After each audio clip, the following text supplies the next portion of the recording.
And welcome back. I want to show you a property that is commonly used with images.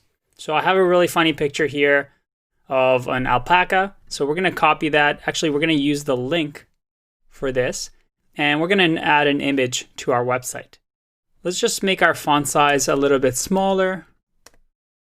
Perfect. And I'm going to try and add a picture to the left over here. So if we go to our About page, and in our section over here, we can try and add a picture. So let's do an image tag.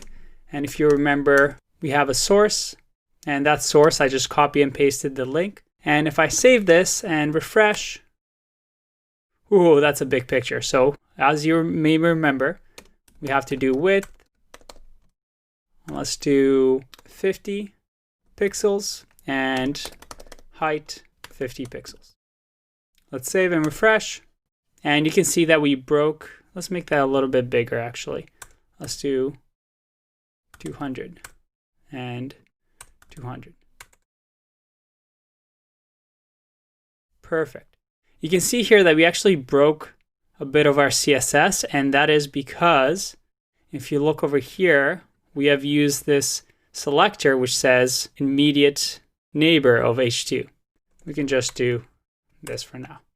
Refresh, and there you have it. But I kind of want the text to be on the right side over here. How do we do that? Well, we can select the image and use a property called float. And float, you can do right or left. So if we do left and refresh, it floats the image to the left. And you see that the text wraps around. And this property was created specifically for these reasons, to have images floating to either left or right and be able to have text wrapped around them. You'll see instances where float is being used for positioning elements, and that's not the best practice because it has some funny properties. For now, just use it with images if you can. And just to show you that I can do it on the right as well, if I go like this and refresh, it flows to the right. I kind of like this better, so we'll keep that there. So after the image, we want to have a footer. And in this footer, it'll say website made with love. Close that and save. And we also want to make this actually a lot smaller. So I'm going to do 5 pixels because I want to show you something. So you see over here, I've made this line height very, very small, but I wanted to demonstrate for you because this is floated to the right. Everything just kind of tacks on to the left side over here. And if we wanted to make sure that our footer is at the bottom of the website, we would have to use a property that almost always comes with float.